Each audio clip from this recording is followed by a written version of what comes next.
In 106 AD, under the reign of Emperor He, the Eastern Han Dynasty was at the peak of its prosperity. Internally, the empire had been at peace for 70 years, led by a succession of 4 good emperors all known for their hard work, political acumen, and care for the lowest members of society. Externally, major foreign threats had been defeated and trade routes with the outside world reestablished.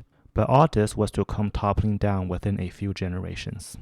Emperor He suffered from poor health for most of his life, and he died young in 106 at only 26 years old. Many of his children had died in infancy, and the throne was succeeded by a 3-month-old infant who himself died 7 months later. This allowed the in-laws of the imperial family, collectively known as the consortkins, to seize power, and a vicious political cycle began. To maintain their power, the consortkins would select as the new emperor not capable, well-educated adults from the imperial family, but rather children who were easy to control. These child emperors were encouraged to indulge themselves as much as possible and received little education on how to rule properly. As they grew older, they inevitably began to resent the power of the consortkins, and would often ally with the only people they could trust, the eunuchs, to remove the consortkins from power. Now in power, the inexperienced emperors often put their trust into unscrupulous ministers. They often kept dying young. The traditional narrative likes to say that they indulged themselves to death, but with all the ongoing palace intrigues,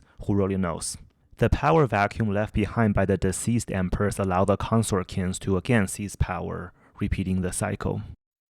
In 145, power was held by a corrupt, domineering consortkin named Liang Ji, who installed a 7-year-old boy who he could easily control as emperor.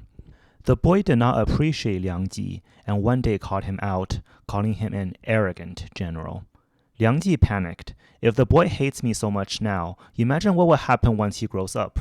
Liang Ji had the boy poisoned and installed another puppet, the 14-year-old Emperor Huan, onto the throne. Emperor Huan lived in fear for 13 years, appeasing Liang Ji in every way he could. Finally, in 159, he plotted with 5 of his most trusted eunuchs to stage a coup and remove Liang Ji from power. Liang Ji committed suicide. His entire clan was executed, and a major government purge took place.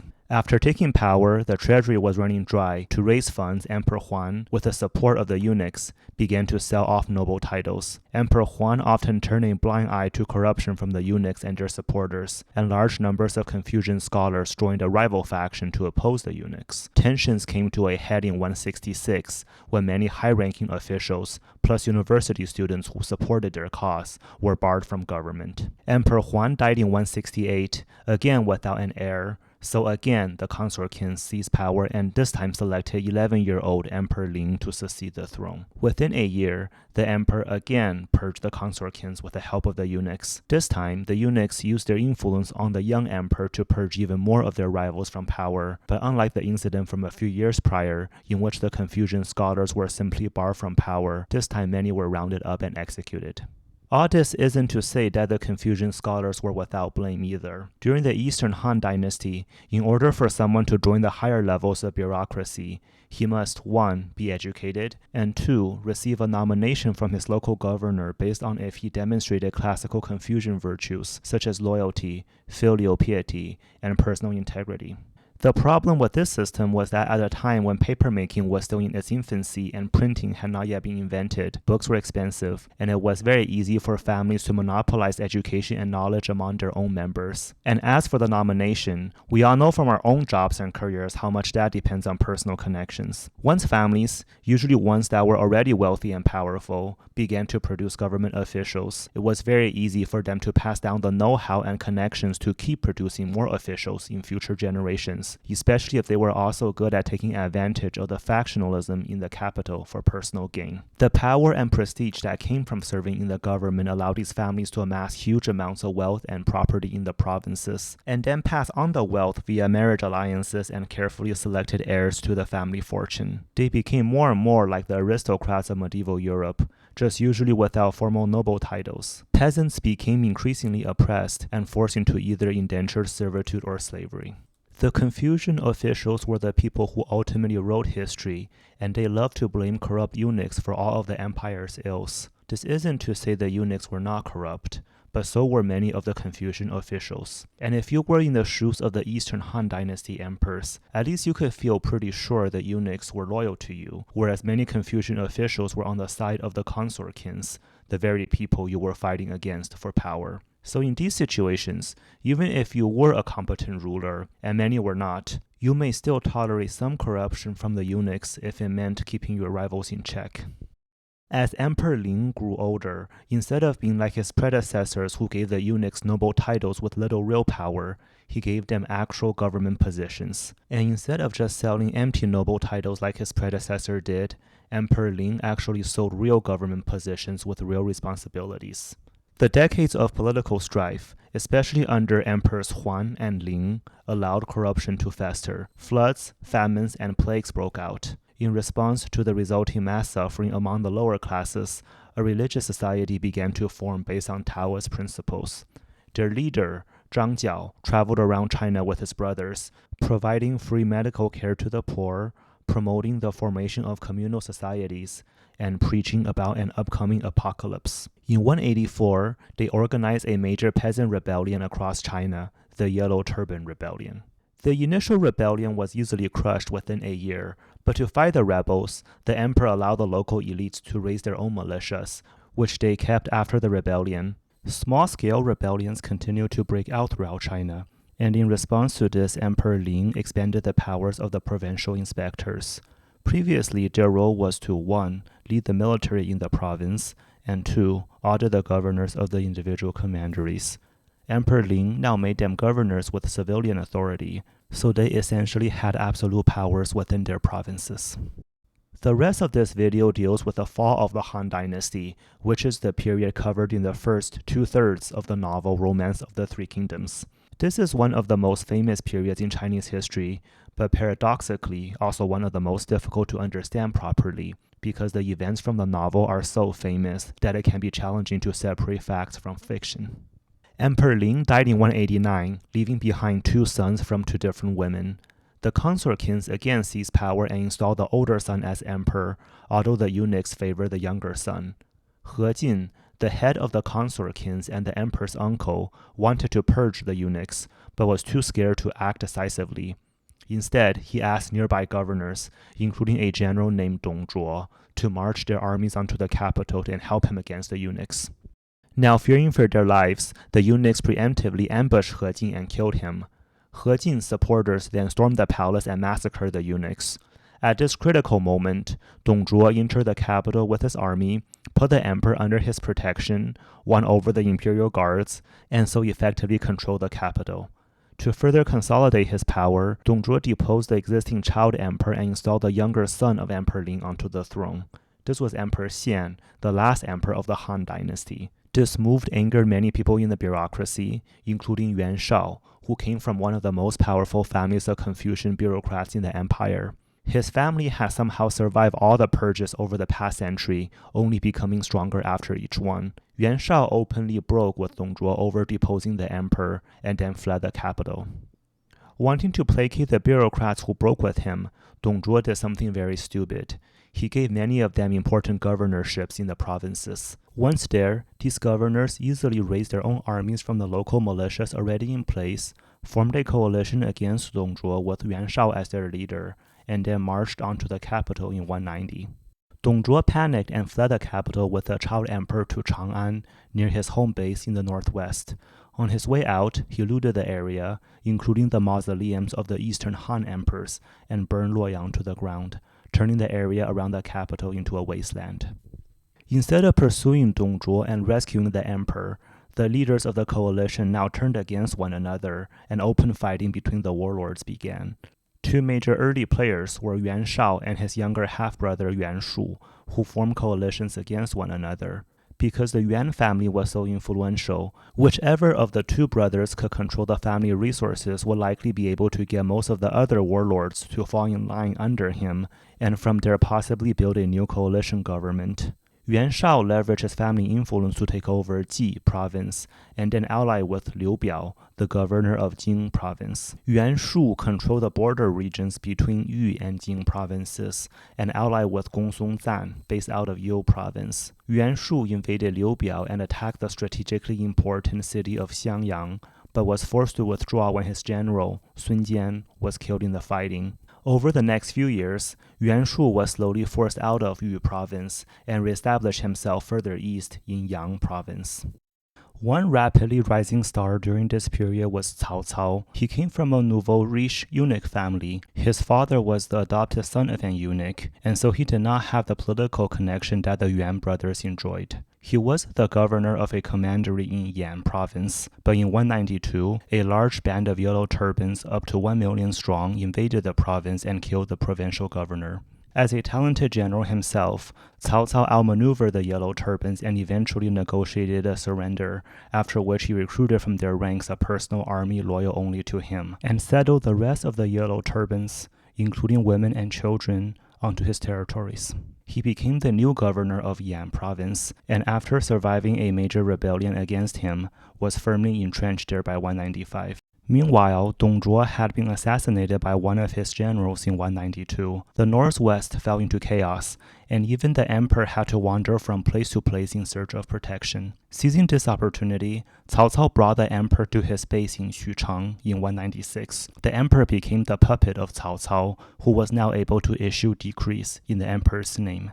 In 197, Yuan Shu had again become powerful and now declared himself emperor, causing neighboring warlords to ally against him. He was quickly defeated and died of illness. His northern territories were conquered by Cao Cao, while the southeast became independent under Sun Ce, the son of Sun Jian, who had been killed in battle years earlier. Sun Ce was cruel and massacred many of his political rivals. He was assassinated in 200, and his younger brother Sun Quan took over the southeast. The recent wars had turned the once densely populated Central Plains region, now under Cao Cao's control, into a wasteland. First, there had already been decades of neglect that led to the Yellow Turban Rebellion. Large numbers of peasants were massacred during the rebellion itself, and even more became vagrants who looted and rebelled when their situations became desperate enough. During the warlords era, armies frequently massacred every living being within their paths. Agriculture became highly disrupted in many areas, and the price of grain in some places increased several thousand times. All this led to even more famines, flooding or droughts, plagues, and locust plagues. Large numbers of people fled as refugees to the south, where things were much more peaceful. Cao Cao did his best to rebuild the Central Plains and began to settle refugee peasants onto vacant farmland. In exchange for military protection and stability, the peasants were tied to their lands and taxed heavily, up to 60% of their annual products. This gave Cao Cao the strong economic foundation he needed to pursue further campaigns. By 200, only two major warlords remained in northern China: Cao Cao in the Central Plains and Yuan Shao north of the Yellow River. Yuan Shao invaded Cao Cao in 200 with an army of 100,000 soldiers, twice as large as Cao Cao's army, but suffered a heavy defeat at the Battle of Guandu and fled back north across the Yellow River with only 800 horsemen. Yuan Shao died of illness 2 years later, and his sons fought one another for control of his territories. They were defeated piecemeal by Cao Cao, who conquered Ye in 204 and made it his new base. He then conquered the rest of northern China by 207. Cao Cao now turned his attention southward to unify China. Liu Biao had recently died, and Jing province surrendered without a fight. Cao Cao gathered a fleet to sail down the Yangtze River and conquer Sun Quan, his last remaining major rival. Sun Quan's only ally was Liu Bei, a very distant member of the imperial family who up to this time had mostly been a minor warlord. Although Cao Cao's army vastly outnumbered those of his opponents, his northern soldiers were not used to the southern conditions, and plagues broke out. To deal with the high waves of the Yangtze River, Cao Cao tied his warships together with iron chains. In the winter of 208, the southern fleet launched a surprise attack against Cao Cao's ships at the Battle of the Red Cliffs, taking advantage of a sudden change in the wind direction to burn Cao Cao's warships, and ending his dream of unifying China within his lifetime. After the battle, Jing province was split between the three factions: Cao Cao in the north around Xiangyang, Sun Quan in the east, and Liu Bei in the west. In northwestern China, Cao Cao put down rebellions and consolidated his rule there. Sun Quan further consolidated his rule in the southeast, and in 211 founded, for his new capital, the city of Jianye, which became modern-day Nanjing. Over the decade of the 210s, Sun Quan and Cao Cao fought a series of battles over the strategic city of Hefei, which Cao Cao controlled, with neither side gaining an advantage over the other. Meanwhile, Liu Bei marched west and conquered the mountainous Yi province in 214. From there, he launched a series of northern expeditions against Cao Cao, conquering the strategic Hanzhong commandery in 219. In the same year, Liu Bei's general Guan Yu invaded Cao Cao from the east. Cao Cao's army was annihilated in a flood, and Guan Yu besieged the twin cities of Xiangyang and Fancheng across the Han River from Xiangyang. At this point, Liu Bei was at the height of his pomp, and both Cao Cao and Sun Quan feared that he would become too powerful. They formed a secret alliance, with Sun Quan launching a sneak attack against Guan Yu from behind. Guan Yu was captured and subsequently executed. During his life, Guan Yu had already been quite famous for his generalship, combat skills, and unwavering loyalty to Liu Bei. Over the many centuries after his death, the mythology around him grew more and more until he became deified as an emperor and a god of war. He is still one of the most widely worshipped figures in Chinese folk religion today. Cao Cao died in 220. Although by then he had long been emperor in all but name, he refused to formally usurp the throne, and the highest title he took for himself was the Prince of Wei, with Wei being the geographic region around Ye, where he had now set up his home base. During his long career, he had witnessed a prosperous empire descend into an apocalyptic level of destruction, and through sheer force of will reunified the north and brought some semblance of normalcy to there. Regarding his accomplishments, he once bragged, "Without me, how many people would have declared themselves emperors, and how many would have declared themselves kings?" Outside of politics, he was also a literary giant. He wrote a set of commentaries on Sun Tzu's Art of War that are still widely read today, and also some of the greatest poems in Chinese. He was very much the most significant political figure of this time period, although because of the influence of the novel Romance of the Three Kingdoms, he is usually remembered today less for his accomplishments and more as a conniving villain. As northern China fell into chaos during this time, barbarian tribes also began moving in. In the northwest, the Qiang people, which had fought wars on and off against the Eastern Han Dynasty for over a century, began migrating into the depopulated areas. The South Xiongnu, which had been settled within Han territories for 150 years and had already begun to assimilate into Han culture, also migrated south. Cao Cao kept the Xiongnu in check. He divided them into 5 tribes, each under the supervision of an ethnic Han governor, and recruited auxiliaries for his armies from the tribesmen. Another tribe, the Huan, had also moved south. As part of his wars against the Yuan family, Cao Cao launched an expedition against the Huan in 207, decisively defeating them, and soon afterwards they disappeared from history. But even the Huan was just one of many migratory tribes from the steppes, and after their defeat, their close relatives from further north, the Xianbei, gradually came down to fill their place. The earth was entering a few centuries of global climate cooling, and for the nomads on the steppes, this really was winter is coming. After Cao Cao died in 220, his son, Cao Pi, took over power, and within a year he forced Emperor Xian to abdicate the throne. The Wei dynasty, known in history as Cao Wei, was established. In response to this, Liu Bei declared himself emperor, so technically the Han dynasty continued through Liu Bei, although it is now considered a separate dynasty as part of historical convention. The Han dynasty was deposed after 400 years of rule, and China now entered the Three Kingdoms period.